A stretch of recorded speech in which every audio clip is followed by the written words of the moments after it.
Olá pessoal, tudo bem? Bem-vindo ao meu canal Gay Altcoins, eu sou o Schmidt e eu vou dar início, vou continuar o vídeo que eu estava falando a respeito do Ethereum, que é o Guia de Estudos Ethereum, parte 1. Essa agora é a parte 2, eu vou dar prosseguimento ao vídeo explicando um pouco mais do Ethereum. O que faltou no vídeo anterior a respeito o resumo que eu fiz do Ethereum, para vocês entenderem o que é esse ecossistema chamado Ethereum. Eu vou dar continuação aqui nesse vídeo. Eu vou me basear no livro do Andreas Antonopoulos e no Gavin Wood, que eles fizeram um livro que é Master Ethereum.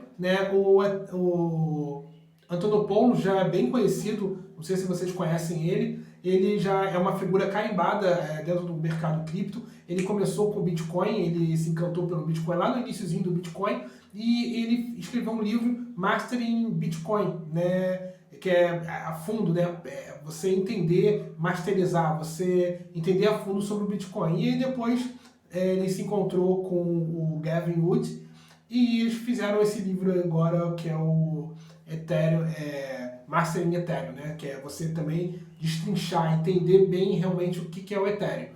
Eu estou olhando esse livro, eu vou explicando mais ou menos o que eu entendo. Não sou programador, não sou da área tecnológica, eu vou lendo aos poucos e destrinchando para vocês entenderem também. O livro é um livro bem denso, são mais de 700 páginas, então senta que lá vem história, porque o livro eu vou fazer vários capítulos a respeito do Ethereum aqui, para a gente entender sobre o Ethereum, sobre as finanças descentralizadas e os NFTs. Os NFTs, num determinado momento, eles não entram realmente dentro do Ethereum diretamente, mas de tabela a gente vai acabar pegando eles também. Mais para frente eu acredito que o Ethereum, a rede do Ethereum, vai entrar realmente muito os NFTs e muito essa parte dos DeFi.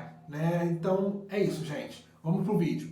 E caso você queira também ler esse livro, eu vou disponibilizar ele aqui. Aqui embaixo eu vou deixar ele na descrição do vídeo, o link que leva até o livro, para vocês darem uma lida, se vocês se interessarem em ler o livro também. O livro, desse link, ele está distribuído em capítulos, então você consegue ler ele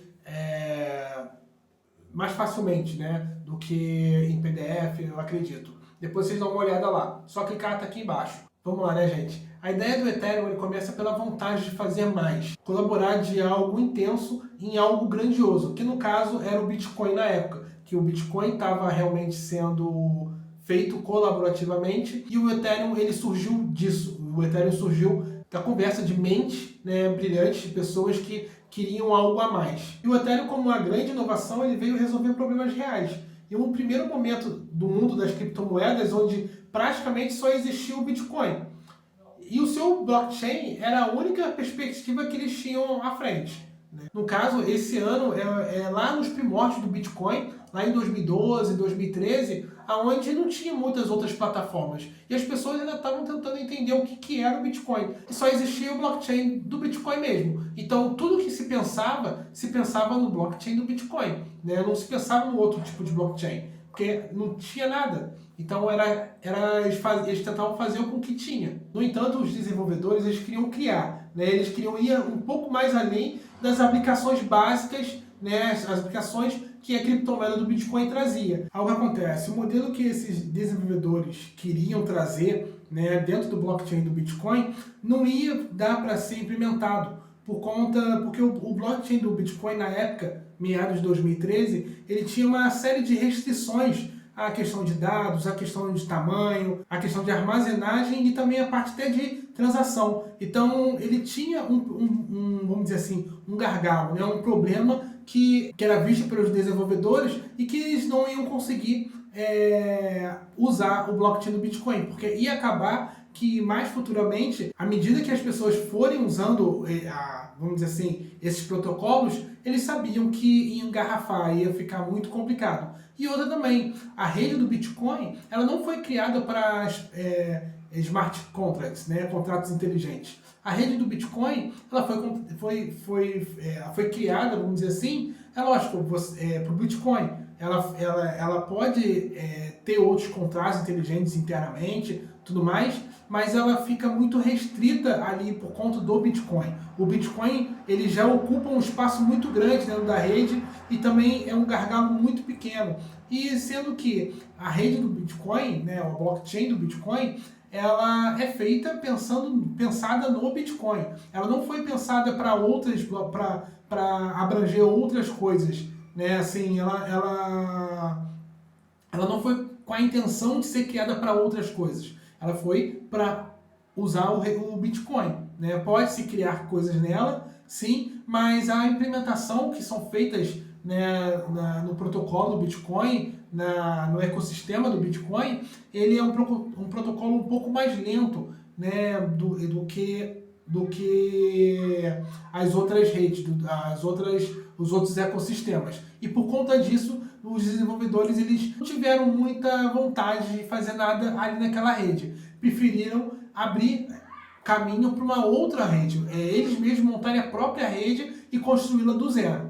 E com isso, esses desenvolvedores eles chegaram a duas opções, né? Duas conclusões. Eles podiam construir uma camada em cima do blockchain do Bitcoin, mesmo com todos esses entraves, todos esses problemas que eu falei, ou eles poderiam começar um blockchain do zero. E não tinha um problema, né? Que ainda construir com base no Bitcoin significaria estar vivendo dentro das normas do Bitcoin, dentro de uma blockchain que, como eu falei, não foi pensada para você. Aí, nessa época, eis que aparece um jovem programador e entusiasta do Bitcoin chamado Vitalik Buterin. Nós estamos falando do ano de 2013. E o Vitalik Buterin ele estava trabalhando uma extensão do Bitcoin que se chamava Mastercoin. Essa extensão do Bitcoin ela traria contratos inteligentes, mas de uma forma bem rudimentar. Né? E ele estava ajudando dentro da comunidade do Bitcoin e também dessa Mastercoin. E o Vitalik Buterin ele propôs, naquela época, que permitissem contratos flexíveis e programáveis, substituindo a linguagem da Mastercoin. Porém, sua proposta de mudança radical não caberia no roadmap do Mastercoin. Né? O roadmap seria o roteiro da Mastercoin. Então, meados de mais ou menos dezembro, ele começou a divulgar um white paper que seria o início do Ethereum. E aí foi tudo que começou. A partir de uma impossibilidade do que ele estava programando, né, do que ele estava ajudando a Mastercoin, ele criou o Ethereum para ele poder fazer tudo o que ele estava pensando em fazer na Mastercoin, ele fazia no Ethereum. No entanto, nem tudo estava aberto, não estava tudo concluído. O Ethereum não estava ali lindo no white paper, todo descrito ali. Ele teve muita ajuda da comunidade e várias pessoas se interessaram e começaram a ajudar dele. Inclusive o autor do livro que eu estou falando, né, o Gavin Wood. Ele foi uma das pessoas que ajudaram o Vitalik lá no início a desenvolver o Ethereum. E de acordo com mensagens do próprio Vitalik, ele descreve o Gavin como o responsável pelo Ethereum, que é uma plataforma de computação de uso geral, mais focado no crescente conjunto Web3, que ele via o Ethereum como uma peça de um conjunto de tecnologias descentralizadas. Com isso, Gavin se tornou o cofundador do Ethereum juntamente com Vitalik e outros membros. E com isso, os fundadores pensaram em uma blockchain sem propósito específico, diferente da que o Vitalik imaginava, porém onde pudesse suportar uma variedade de aplicativos sendo programados. A ideia então passou a ser o Ethereum uma estrutura de código aberto, que processa programas de contratos inteligentes, abrindo o propósito do blockchain do Ethereum para um propósito mais amplo. Uma blockchain geral, que servisse mais como se fosse um computador mundial, um computador onde todo mundo poderia criar ali dentro, servindo de estrutura global e descentralizada para sincronizar e armazenar todos os dados que compõem o sistema. E através da sua blockchain ele utiliza a sua criptomoeda, sua própria criptomoeda chamada Ether, para medir e limitar os custos de execução. E assim, a sua estrutura é muito boa, ela faz com que os desenvolvedores não precisem implementar os mecanismos subjacentes de redes ponto a ponto, algoritmos de consenso, e permite com que desenvolvedores tenham mais liberdade, auditabilidade, transparência e neutralidade para criar e desenvolver aplicativos descentralizados, focados principalmente com as funções econômicas integradas. Assim, de uma forma muito simplificada, o Ethereum seria como se fosse um mercado livre, onde ele é uma rede, e lá dentro ele dispõe de ferramentas e mecanismos para qualquer pessoa que queira anunciar lá dentro, fazer sua, vamos dizer assim, a sua loja, possa utilizar do Mercado Livre. E o Ethereum funciona da mesma maneira. Ele é a estrutura, ele é o ecossistema que rege todas as outras interfaces, todas as outras aplicações internas. Então, o Ethereum, ele, como foi dito, como eu falei, ele serve como se fosse um computador-mãe. Então, todas as aplicações, todos os contratos inteligentes são feitos internamente e o Ethereum dá conta através como eu falei, através da sua liberdade, transparência, auditabilidade. Então, a pessoa, vamos dizer, o programador, ele não precisa se preocupar com algumas coisas, né, com toda essa parte que o Ethereum dá o suporte a ele. Igual o Mercado Livre, como eu falei, você não precisa,